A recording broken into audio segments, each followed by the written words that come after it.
A chilly wind threaded through the narrow alleyways of Kyoto, weaving between the wooden houses and rustling the dry autumn leaves at my feet. The air carried the familiar scent of rain, mixed with the enticing aroma of roasted chestnuts from a nearby vendor. I had envisioned a peaceful morning, just me, my camera, and the golden hues of the season reflected in the serene temple ponds. Yet, life had a different plan in store. Suddenly, a sound broke the quiet, a series of faint, fragile cries barely rising above the soft rustle of the wind. I felt my body tense as I turned toward the noise, my heart racing. The cries were coming from behind a stack of aged wooden crates, partially concealed beside an old bicycle lurking in the shadows. They sounded like tiny voices, filled with a mix of exhaustion and a desperate plea for help. With careful steps I approached, crouching down to push aside a damp, worn-out piece of cardboard. As soon as my fingers brushed against it, I was hit by the odor of wet fur and decay. Then I caught sight of them. 3 kittens, no bigger than my hand, were huddled closely together, their fur matted and sticky from the cold. They were pressed up against their mother, a frail white cat, painfully thin with her ribs clearly visible beneath her unkempt fur. Each breath she took was shallow and labored, a weak exhale escaping her lips like a sigh against the wind. My throat tightened at the sight. She was alive, but only just. I took a deep breath. I had never been part of an animal rescue before, and had no idea how to handle such a moment. Yet as I watched those tiny kittens shivering against their dying mother, something stirred inside me. I knew I couldn't simply walk away. The alley felt damp, with the ground slick from last night's rain. The musty smell of mildew mixed with rust filled the air, and the distant hum of traffic felt like a world away from this forgotten spot in the city. I knelt beside the little family, my hands hovering just above them as uncertainty washed over me. The kittens let out soft whimpers, their tiny bodies trembling with each shallow breath. Their mother, Yuki, lay almost motionless, her clouded eyes half open, staring past me as though she had already accepted her fate. I hesitated, unsure if she would react if I reached for her kittens. Even in her weakened state, a mother's instincts can be fiercely protective, but she remained still, as if she had already given in to whatever fate awaited her. I took a deep breath and reached out to touch one of the kittens, Suta, the smallest of the trio. He flinched slightly but stayed put. His fur felt damp and cold to the touch. A wave of urgency washed over me. If I didn't act soon, these little ones wouldn't survive much longer. I looked around for help but found the alley deserted. There were no signs of anyone, only me and these delicate creatures fighting for their lives. I swallowed hard, unzipped my jacket, and gently placed the kittens inside, feeling their faint warmth against my chest. Then, taking another deep breath, I carefully reached for Yuki.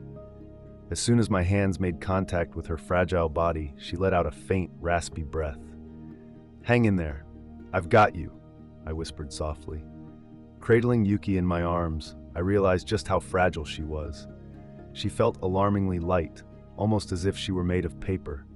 Her heartbeat was weak yet steady, pulsing against my palm. The kittens squirmed within my jacket, their tiny claws digging at the fabric, but they were too drained to fight back. I stood up, shielding them from the chilly wind, and hurried towards the only place I could think of, Hina Tanaka's clinic. Hina was a veterinary student who ran a small, unofficial shelter out of her home. While we weren't especially close, my sister Mika often spoke highly of her commitment to helping stray animals. If anyone could assist, it had to be her. By the time I reached her door, my arms were starting to ache from holding them tightly. I knocked once, then twice. Before she opened the door, eyes widening in surprise at the sight of me, clearly cold and desperate. "What happened?" she asked, instinctively reaching for the kittens. "I found them in an alley," I murmured. "The mother, she's in bad shape." Hina's expression grew serious as she took Yuki from my hands, checking for signs of life. A frown settled on her lips. "She's in critical condition, malnourished and likely sick. The kittens are weak, but we might have a chance." I swallowed, staying put as I watched her move with focused urgency. That small glimmer of hope in her voice, "we might have a chance," kept me grounded. Yet deep down, I couldn't help but wonder if we were already too late. Without wasting any time, Hina placed Yuki on a soft towel and began checking her vitals, while I gently set the kittens into a makeshift box lined with a heating pad. The tiny creatures snuggled together, their frail bodies slowly starting to respond as warmth enveloped them. I felt my heart race as Hina placed a stethoscope against Yuki's chest. Her expression tightened. Her breathing is weak. If we don't stabilize her soon. She hesitated, grabbing a syringe. I can give her fluids, but we need more than just basic care. She requires a proper clinic, Renji. I tensed. Can you take her there? She paused. There's an issue. The animal hospital won't accept an unregistered stray unless we take financial responsibility. And considering her condition, the treatment will be pricey. My heart sank. I hadn't thought about the cost. I was barely getting by. How could I handle an emergency vet bill? Before I could find the right words, a faint, raspy sound broke the heavy silence. It was Yuki. Her frail body shuddered slightly as a strained, wheezing meow slipped from her. Hina hovered above her, urgency flashing across her face. She's getting worse. We don't have time to think. I glanced at the kittens huddled together and then back at their mother. If I walked away, she wouldn't survive. But if I stayed, I inhaled deeply. What do I need to do? The atmosphere in Hina's small clinic was thick with tension. The quiet hum of the overhead light barely masked the shallow, labored breaths of Yuki. The kittens stirred slightly under the warmth of the heating pad, their tiny paws twitching as if searching for comfort from their mother, who no longer had the strength to provide it. Hina worked swiftly, setting up an IV drip with precision, but I could see the weight of experience in her expression. She had faced too many situations like this, understanding when the odds were not in her favor. I swallowed hard, watching her every move, realizing I was in a situation that was far beyond what I had prepared for. Without pausing, she spoke, her voice steady yet urgent. We need to stabilize her first. Fluids will help, but she needs comprehensive treatment, nutrients, tests, medication. If there's an infection, it might already be too late. She briefly glanced up at me, her eyes searching mine for a response I wasn't ready to give. You need to decide now. If you can't manage the costs, we won't be able to admit her. I could feel my heartbeat pulsing in my ears, the reality of the moment pressing down on me like a heavy weight. I had followed my instincts, drawn by the sounds of desperate cries coming from a dim alley, where I found 3 tiny kittens clinging to their ailing mother. This moment felt different. It was urgent and impossible to ignore. I had never owned a pet or cared for another life before, yet here I stood, facing a decision I hadn't anticipated. My hands were balled at my sides as I looked back at Yuki, her ribs rising and falling with fragile, unsteady breaths. She was still hanging on, but barely. Mika's voice returned to me, echoing from childhood days spent feeding stray animals behind our old house. You can't save them all, Renji, but for the ones you can, you have to try. I glanced at Hina, realizing my decision was already made, the weight of it settling into my shoulders. Do whatever you need to. I'll figure it out, I said. Hina studied me briefly, sensing the resolve I had, and the tension in her body eased a little before she nodded. Without another word, she returned to Yuki, quickly adjusting the IV drip with practiced movements. I let out a slow breath, trying to relax my hands as I moved closer to the kittens, who were nestled together, blissfully unaware of the struggle happening around them. I wasn't sure what would happen next, or if I had made a commitment I could keep. But as I gently stroked the tiny head of the smallest kitten, feeling the warmth of life still within him, I realized I was far too invested to turn back now. The clinic was filled with the faint scent of antiseptic mixed with something warm and nurturing. The heating pads were working to restore the strength the kittens had nearly lost. Hina moved swiftly, adjusting the IV line and checking Yuki's fading pulse, her fingers steady despite the heaviness of the moment. I remained by the kittens, resting my hands near them, as if my presence alone could anchor them to this world. Their chests rose and fell in uneven rhythms, trembling slightly, but as the fear began to fade, their desperate mews softened into quiet exhaustion. Then the quiet was broken by the creaking of the door as it opened. Takumi Ishida walked inside, his face lined with worry and his coat damp from the chilly air outside. The old bookstore owner was a familiar face in town. His shop always felt like a peaceful haven filled with forgotten tales.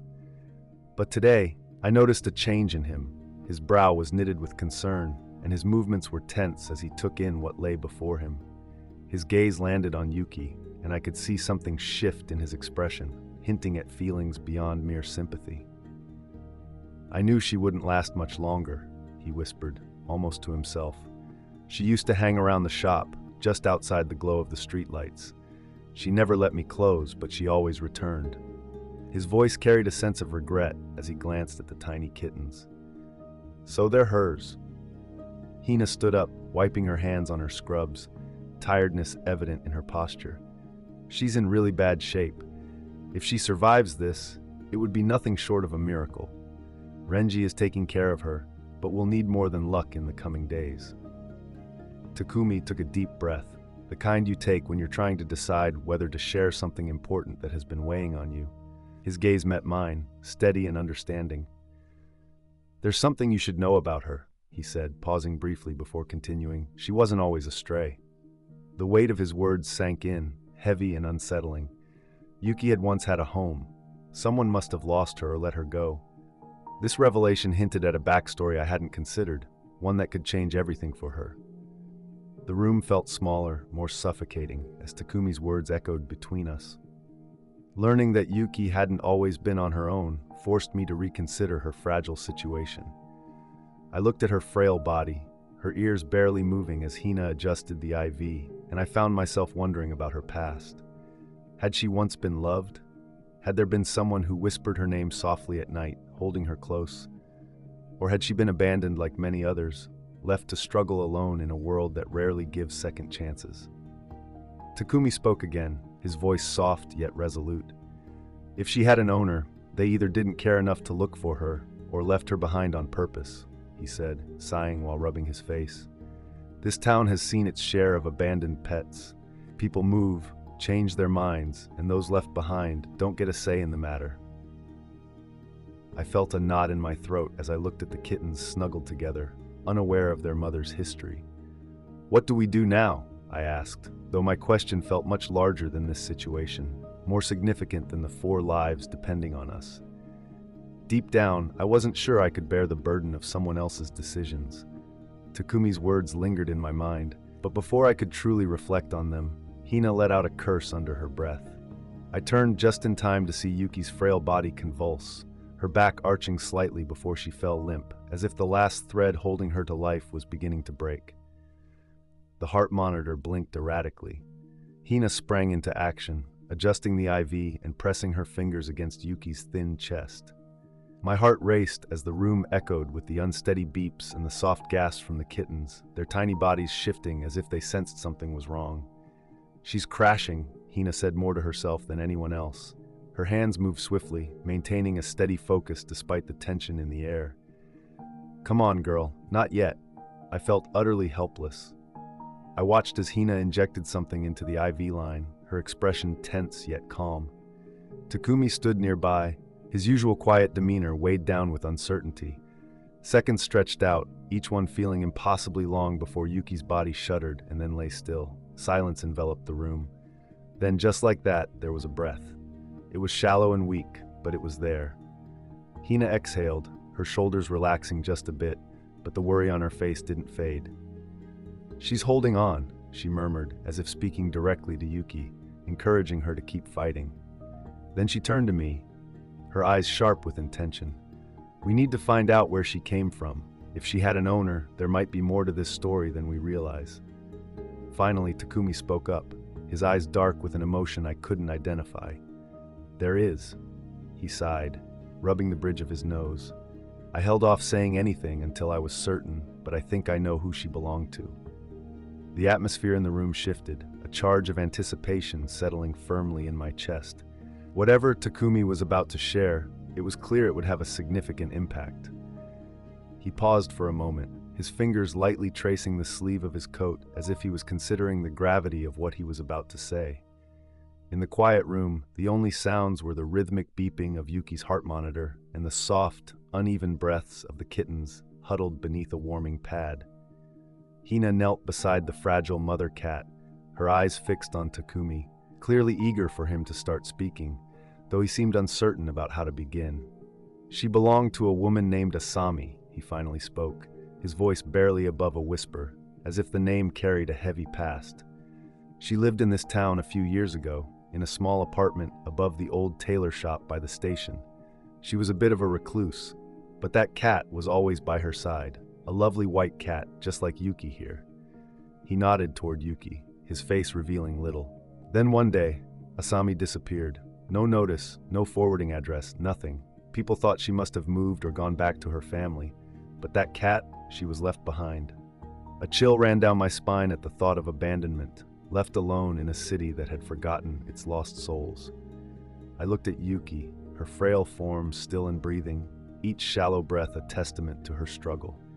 She had survived on the streets for years, navigating a world that had shown her little kindness, all while nurturing new life inside her. Hina shifted back on her heels, letting out a soft breath. If she had an owner, maybe we should try to find her. Perhaps she would want her cat back. Takumi shook his head before she could finish. She's not coming back, he said, a quiet assurance behind his words. And even if she did, do you think someone who abandoned her would suddenly want her again? There was no anger in his tone, just a painful acceptance of how people can act. I looked at Yuki, feeling a knot form in my throat. The weight of responsibility settled on me, more pressing than before. This was no longer just about rescue. It was a defining moment. A decision that, whether I liked it or not, was now mine to make. The atmosphere in the room had shifted, becoming denser, as if Takumi's revelation had thickened the very air around us. Yuki's story wasn't just another sad tale. It felt very real, a concrete example of abandonment that lingered in the thin fur on her frail body. I couldn't shake the thought that she wasn't simply lost. She had been left behind, forgotten.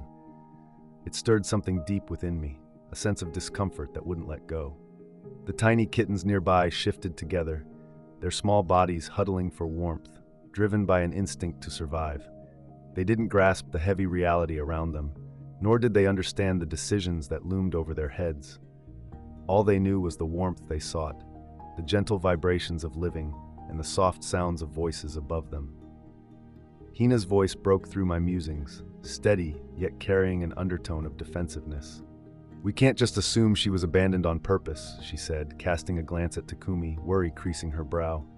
"People can face difficult situations. Maybe she had no other choice." Takumi frowned, shaking his head in disagreement. "There's always a choice," he replied, letting out a frustrated breath as he crossed his arms. "She didn't leave a note, didn't ask anyone to take her cat. She just vanished. That doesn't simply happen by accident." As I took in his words, the weight of our surroundings felt heavier. What mattered was not whether it was a mistake, but what would follow. Hina must have sensed my internal struggle, as her tone softened, becoming more gentle. "Renji, this is a lot to process, but you really need to ask yourself, what do you want to do?" What did I want? I had never been someone who would scoop up an abandoned animal off the street, nor had I imagined I'd end up in the middle of such a dilemma. Yet looking at Yuki, fighting to stay alive, along with her 3 kittens, who were so innocent to their precarious situation, the option of leaving them to fend for themselves made my stomach turn. Yet fear loomed over me, with questions I struggled to face. What if Yuki didn't pull through? What if the kittens didn't? What if I couldn't provide for them? The clock on the wall ticked on, each sound reminding me of another moment passing, another opportunity to walk away. But deep down, I understood my choice even before the words formed. "I can't leave them," I declared, feeling a sense of resolve I hadn't anticipated. "Whatever happens, I'll find a way." Takumi regarded me thoughtfully, his expression unreadable, before slowly nodding in agreement. Hina let out a breath, as though she had been holding it in all along. Yuki lay quietly, unaware that a significant decision had just been made on her behalf. Her life, whatever remained, was now tied to something greater than herself. This decision was just the beginning.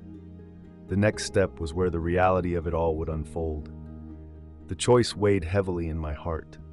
It felt final, yet I was just starting to grasp what it truly meant. I had declared that I wouldn't abandon them, but the implications of that promise were still unfolding, reaching into areas of my life I had never expected to be responsible for. This feeling extended beyond the physical care of 4 vulnerable lives. It was the dawning realization that I had entered into something far larger than my own world. Hina moved purposefully, her hands silently working to stabilize Yuki, ensuring that the delicate mother would have even a small chance to see another day. Takumi stood by the door, his expression unreadable, but the way his fingers tapped against his sleeve suggested uncertainty. It made me wonder if he thought I might back out. "You know this isn't just about money, right?" he finally said, his voice subdued, carrying a hint of something that felt neither fully skeptical nor truly supportive. "It goes beyond vet bills and food. You're committing to them for as long as they need you." I recognized the underlying question. "Are you sure about this?" Was I? Not really. But did that uncertainty matter? "I understand," I replied, even though the full reality of those words hadn't settled in yet. "I'm not walking away." Takumi let out a sharp breath, a mix of amusement and disbelief. "All right then," he murmured, shaking his head as if he had seen many people in my position before, those who believed they could make a difference, unaware of what lay ahead. Hina, still focused on Yuki, barely looked up as she added, "She's stable for now, but it's early to tell how this will go. The next few days will be crucial. We'll need to bottle feed the kittens until she's strong enough, and if she doesn't pull through..." She paused, but the weight of her unspoken words was clear. My responsibility wouldn't end with Yuki. The kittens would still depend on me. I gazed down at the tiny bodies curled together, and fear crept in again, not only for them but for myself. What if I wasn't enough? What if I let them down? Once a choice is made, there's no turning back. I had to see this through. "I'll do whatever it takes," I declared, my voice steady despite the uncertainty all around me. In that moment, my life shifted. It no longer belonged solely to me. The night felt long and heavy, enveloped in silence that echoed the weight of anticipation and unease. Yuki lay still, her fragile body barely rising and falling with each shallow breath. She seemed so delicate that I feared she might vanish if I turned away for even a moment. The kittens, warmed by a heating pad, stirred now and then, their tiny paws twitching instinctively, their bellies empty and yearning. They depended on her, but whether she would still be there for them in the morning was a lingering doubt that hung in the air. Seated in a tattered chair next to the exam table, I intertwined my fingers, staring blankly at nothing. I had promised myself I would stay. I had made my choice. Yet as time dragged on, exhaustion weighed heavily on me, and dread crept in. I had jumped into this situation impulsively, driven by an instinct I couldn't quite explain. But what if I made a mistake? Takumi had departed hours earlier, his face unreadable and his farewell short, but somehow respectful. Hina remained by my side, moving between the kittens and Yuki with a quiet efficiency that suggested she had faced similar situations many times before. She hadn't said much since I made my decision. Now, as she adjusted the IV fluids for Yuki, she looked up at me and spoke gently. "You can still walk away," she offered kindly. "No one would blame you." Her words lingered between us, an unspoken connection. I had the option to leave, to convince myself that I had done enough by getting them this far. I could step outside, closing the door on this moment and returning to the simpler life I had known, a life far removed from the responsibility of caring for 4 vulnerable lives. As I watched Yuki, her ears flickering slightly as if she was still holding on, I felt a deep sense of determination. The kittens huddled close, their small bodies seeking the warmth of their mother. It became clear to me what I needed to do. "I'm not going anywhere," I told Hina, my voice steady despite the exhaustion weighing me down. She studied me for a moment, then nodded, as if my words were what she had been hoping to hear. "Good," she replied softly, turning her attention back to Yuki, "because this isn't over yet." In that quiet space, surrounded by the gentle sounds of machines and the soft breaths of the kittens, I understood she was right. This was only the start of the journey. As dawn broke, the golden light streamed through the clinic window, softening the stark surroundings. I realized I hadn't slept. My body ached from being hunched over for hours. Yet I couldn't bring myself to move. Each moment felt fragile as I kept my watchful gaze on Yuki, her breath shallow and uncertain. Hina checked on Yuki at intervals, her expression unreadable, but I noticed the tension in her jaw. She avoided meeting my eyes, almost as if she hoped not to voice the unspoken truth. If Yuki didn't survive the night, there was little we could do. But as the light brightened the room, something changed. Yuki stirred. It was a slight movement. Her front paw twitched and her whiskers flickered, but it was a signal nonetheless. I held my breath, leaning closer. Then, slowly, her eyes began to open. They were hazy and unfocused, but they contained a hint of life, weak yet undeniably alive. Hina gasped beside me, quickly springing into action. "She's responding," she said, a mix of disbelief and hope in her tone. "She's actually responding." My chest tightened as I stared at Yuki, who had been on the brink of death just hours earlier, now showing signs of resilience.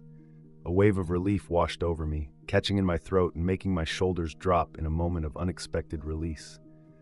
I hadn't realized just how much I had prepared myself for the worst outcome. However, the situation wasn't resolved yet. Hina placed her hand on my shoulder, her voice gentle as she spoke. "She's not out of danger yet, Renji. This is just the first step. She will need care and attention, more than just a visit to the vet." After a moment, she continued, "It's going to be a long journey. Are you sure you're ready for that?" I glanced at Yuki, observing the kittens nestled beside her, small and unaware of the fight their mother had just endured. My mind drifted back to the alley, the dampness, the cold, and how they clung to her even when she had little left to offer. From the start, I had never been completely sure about what to do. But as I reached out and let my fingers brush against Yuki's fur, feeling the slight warmth of life beneath her skin, I realized there was no turning back. "I'm not sure if I'm prepared," I confessed, my voice softer now, more vulnerable. "But I can't leave her." Hina looked at me for a moment, then nodded, a small smile breaking through. "Then let's get started." Just like that, the narrative I thought had concluded in that alleyway, with the discovery of 3 helpless kittens beside their dying mother, was only beginning. Days flowed by in a whirlwind of careful monitoring, sleepless nights, and small victories that seemed almost too insignificant to notice, until they weren't.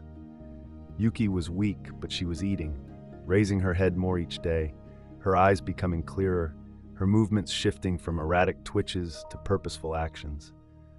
The kittens, still remarkably tiny, were responding as well. Their bodies were filling out, their cries growing stronger and more insistent, no longer those desperate whimpers of animals on the edge of giving up. It was challenging. I had never felt exhaustion like this before, or understood what it meant to shape an entire day around tiny lives that relied solely on me. Yet, there were moments, quiet, unexpected moments, when I would catch Yuki watching me. Her weary golden eyes were no longer empty, no longer lost in the fog of illness and survival. There was something deeper there now, something unnameable. I had entered that alley anticipating nothing more than a peaceful morning with my camera. Instead, I discovered something I hadn't realized I needed, a purpose that found me, even though I wasn't actively searching for it. Not every story concludes with certainty. I can't predict the future for them or for myself, but what I know for sure is this. On that night, when I heard those cries coming from the alley, I had a choice. I could have turned away, yet I chose to step in. This is often where meaningful journeys start. If this story touched you, keep in mind that rescue isn't merely about saving lives. It's about making deliberate choices. It's the choice to pause when others walk by without a glance. It's the decision to show care, even when it might disrupt your day. And it's about staying present, even when leaving feels easier. Not every rescue ends with a happy conclusion, but every small act of kindness creates an impact. If this story struck a chord with you, consider sharing it with someone who values second chances.